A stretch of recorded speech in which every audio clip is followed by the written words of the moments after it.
أعوذ بالله من الشيطان الرجيم بسم الله الرحمن الرحيم அஸ்ஸலாமு அலைக்கும் வரஹ்மத்துல்லாஹி வபரகாத்துஹு.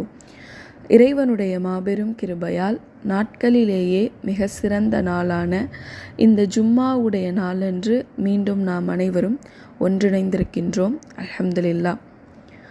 இப்போ நம்ம இருந்துகிட்ருக்கிறது எந்த மாதம் அப்படின்னா, புனித மாதங்களாக அழைக்கப்படுற 4 மாதத்தில் ஒரு மாதமான முஹர்ரம் உடைய மாதத்தை தான் நம்ம எல்லாரும் அடைஞ்சு அதில் தான் நம்மளுடைய நாட்களை கடந்துட்டு இருக்கோம். அல்லாஹ் தன்னுடைய திருமறை குரானில் சூரா தௌபாவுடைய 36வது அத்தியாயத்தில் சொல்லும்போது சொல்கிறான், 4 மாதங்களை நமக்கு புனிதமாக ஆக்கியிருக்கேன்னு சொல்லி. மொத்தம் 12 மாதங்களும் அதில் 4 மாதங்கள் உங்களுக்கு புனிதமான மாதங்கள் அப்படின்னு அல்லாஹ் குறிப்பிடுறான். இது என்னென்ன மாதம் அப்படின்னு நபி ஸல்லல்லாஹு அலைஹி வஸல்லம் அவங்களுடைய நபி மொழியிலிருந்து நம்ம தெரிஞ்சுக்க முடியும். துல்கஅதா, துல்ஹிஜ்ஜா, முஹர்ரம், ரஜப், இந்த 4 மாதம் தான் இஸ்லாமிய மாதங்களில் புனிதமான மாதம். இதில் துல்கஅதா, துல்ஹிஜ்ஜா, முஹர்ரம் இது 3மே அடுத்தடுத்து வரக்கூடிய மாதங்கள். ரஜப் அப்படிங்கிறது கொஞ்சம் தனியாக, இது தொடர்ச்சியாக இல்லாமல் தனித்து வரக்கூடிய புனித மாதம். அல்லாஹ் நம்மளுடைய இந்த 12 மாதங்களையும் அமைச்சிருக்க விதத்தை பார்த்தீங்க அப்படின்னா, ஒரு வருடம் முடியும் போதும் புனித மாதத்தோடு தான் முடியும். ஒரு வருடத்துடைய இறுதி துல்ஹிஜ்ஜா, அப்போ அதுவும் புனித மாதத்தோடு தான் முடியுது. அடுத்த வருடத்துடைய துவக்கம் ஆரம்ப மாதம் முஹர்ரம், அதுவும் புனித மாதத்தோடு தான் ஆரம்பமாகுது. இது அல்லாஹ் நமக்கு கொடுத்துருக்க அருட்கொடை. அல்ஹம்துலில்லாஹ். இப்போ பாருங்கள், இந்த முஹர்ரம் மாதம் புனிதமான மாதமாக இஸ்லாமியர்களுக்கு மத்தியில் கருதப்படுது. இந்த மாதத்தை குறித்து நபி ஸல்லல்லாஹு அலைஹி வஸல்லம் சொல்கிறாங்க, ரமலானுக்கு பின்பாக ஒரு மாதத்தில் அதிகமாக நோன்பு நோக்கணும் அப்படின்னா அதற்கு தகுதியான ஒரு மாதம் ஷஹருல்லா, அல்லாஹுடைய மாதமான இந்த முஹர்ரம் தான் அப்படின்னு சொல்லி சொல்கிறாங்க. அப்போது ரமலானுக்கு அப்புறம் நபி ஸல்லல்லாஹு அலைஹி வஸல்லம் அவங்க முஹர்ரம் உடைய மாதத்தில் அதிகமாக நோன்பு நோட்டிருக்காங்க. இந்த புனித மாதங்கள்னு அடையாளப்படுத்தப்படுற இந்த மாதங்களை பற்றி அறிஞர்கள் சொல்லும்போது, இதில் அதிகமாக நன்மை செய்யுங்க, அந்த நன்மைகளுக்கு அதிகமான கூலி கொடுக்கப்படும். இந்த புனித மாதங்களில் உங்களுடைய தீமைகளை விட்டு ஒதுங்கி இருங்க.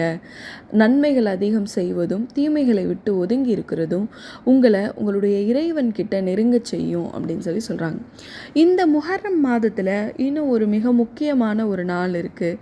அது என்ன நாள் அப்படின்னா, முஹர்ரம் உடைய 10வது நாளான ஆஷுரா. அஷர அப்படின்னா அரபில் 10 அப்படின்னு அர்த்தம். இந்த ஆஷுராவுடைய நாள் முஹர்ரமுடைய 10வது நாள். இந்த நாளில் நபி ஸல்லல்லாஹு அலைஹி வஸல்லம் அவங்க வருடம் நோன்பு நோக்கக்கூடியவங்களாக இருந்திருக்காங்க.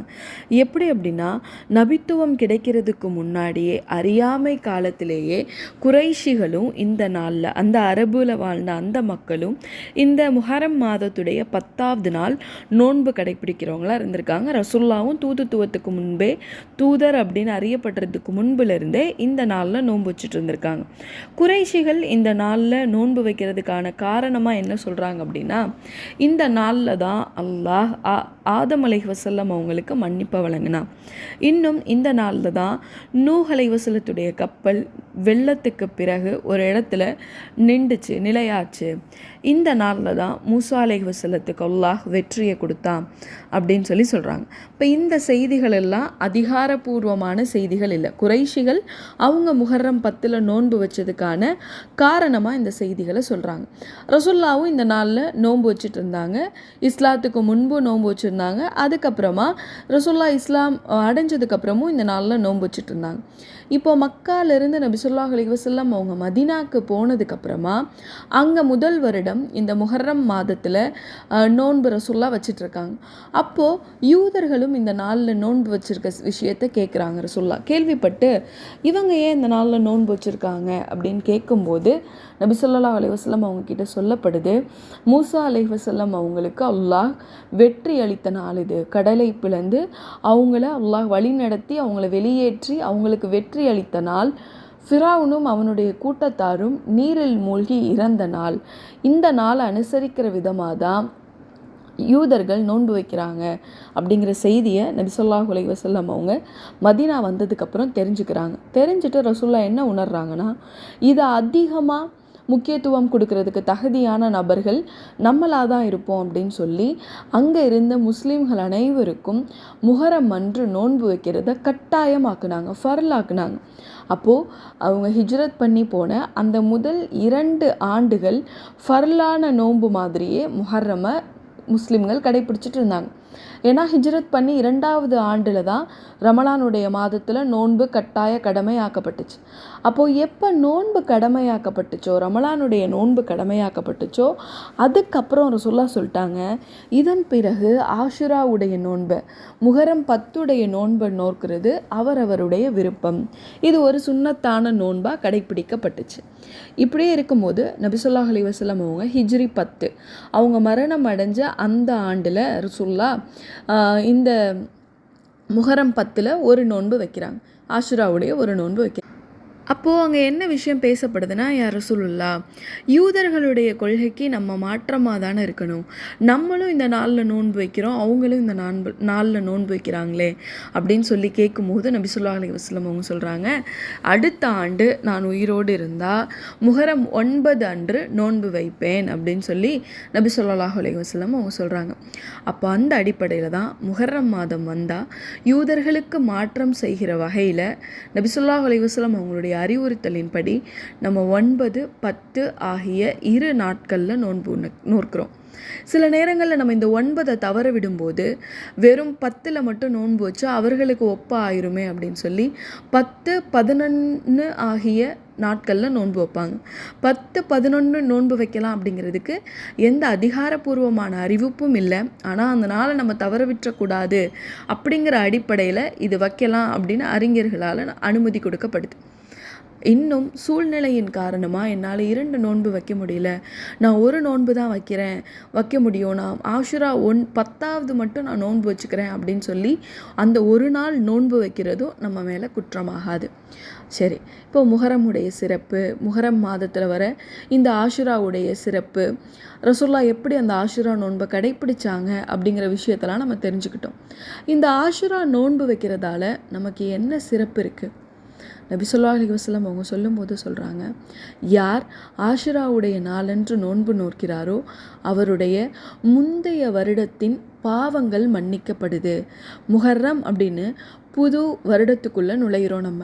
அப்போ புது வருடத்திற்குள்ளே நுழையும் போது நம்ம முந்தைய சென்ற வருடத்தில் நிறைய பாவங்கள் செஞ்சுருப்போம் தானே, நம்மளை அறியாமல் நிறைய பாவங்கள் செஞ்சுருப்போம். இப்போ அந்த பாவங்கள் எல்லாம் மன்னிக்கப்படுறதுக்குரிய ஒரு காரணமாக இந்த ஆஷுராவுடைய நோன்பு இருக்குது. அப்போது இந்த ஒரு நாள் நம்ம நோன்பு நோக்கிறதின் மூலமாக நம்முடைய முந்தைய வருடத்தின் பாவங்கள் மன்னிக்கப்படுது. பாவங்கள் அப்படின்னா பெரும் பெரும் பாவங்கள் மன்னிக்கப்படுறதில்ல, நம்ம செஞ்ச சிறு சிறு தவறுகளை அல்லாஹ் மன்னிக்கிறான். இப்போ நம்மளும் இந்த ஆஷுராவுடைய நாளை அடைய இருக்கோம். அந்த நாளை நம்ம அடையும் போது கண்டிப்பாக நோன்பு நோக்கக்கூடியவங்களாக இருக்கணும். இது ஃபர்லான நோன்பு இல்லை தானே, சுன்னத்தான நோன்பு தானே, இதையே நான் நோக்கணும் அப்படிங்கிற எண்ணம் இல்லாமல் நம்ம பாவங்கள் மன்னிக்கப்படணுன்ற ஆசையும் எதிர்பார்ப்பும் நம்மள அனைவருக்கும் இருக்குது தானே. அல்லாஹ் நம்மளுடைய பாவங்களை மன்னிச்சிடணும், நான் தெரியாமல் ஒரு தவறு செஞ்சுட்டேன், அதை அல்லாஹ் மன்னிக்கணும் அப்படிங்கிற எதிர்பார்ப்போடு தானே ஒவ்வொரு மனிதனும் இந்த பூமியில் வாழ்ந்துட்டுருக்கான். அப்போ அந்த எதிர்பார்ப்பை பூர்த்தி செய்கிற விதமாக அல்லாஹ் இந்த நோன்பை நமக்கு ஒரு அன்பளிப்பாக கொடுத்துருக்கான். அந்த அன்பளிப்பை ஏன் நம்ம இது ஃபர்ல் இல்லை சுன்னத்து தான் தட்டி கழிக்கணும்? இப்போ இறைவனுடைய அன்பளிப்பான இந்த ஆஷுராவுடைய நோன்பை நோற்று அந்த நோன்பின் கூலியை முற்றிலும் அனுபவிக்கக்கூடிய நபர்களாக அல்லாஹ் உங்களையும் என்னையும் ஆக்கியறலணும்.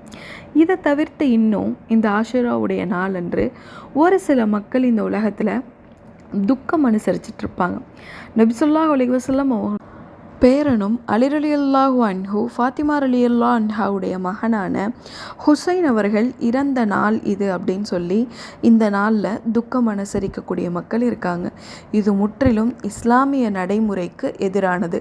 நபி ஸல்லல்லாஹு அலைஹி வஸல்லம் அவங்க தன்னுடைய மகன் இறந்தபோது கூட சொன்னாங்க, யாருடைய பிறப்பிற்காகவும் யாருடைய இறப்பிற்காகவும் சூரிய கிரகணம் தோன்றுவதில்லை அப்படின்னு சொல்லி தன்னுடைய மக்களுக்கு தெளிவாக எடுத்துரைச்சாங்க.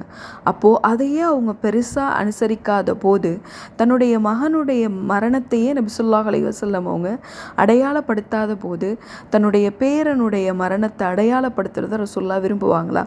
அது ரசூலுல்லாஹ் வழிகாட்டு தராத ஒரு வழிமுறை. இதை பண்ணுறது பித்அத் ஆகும்.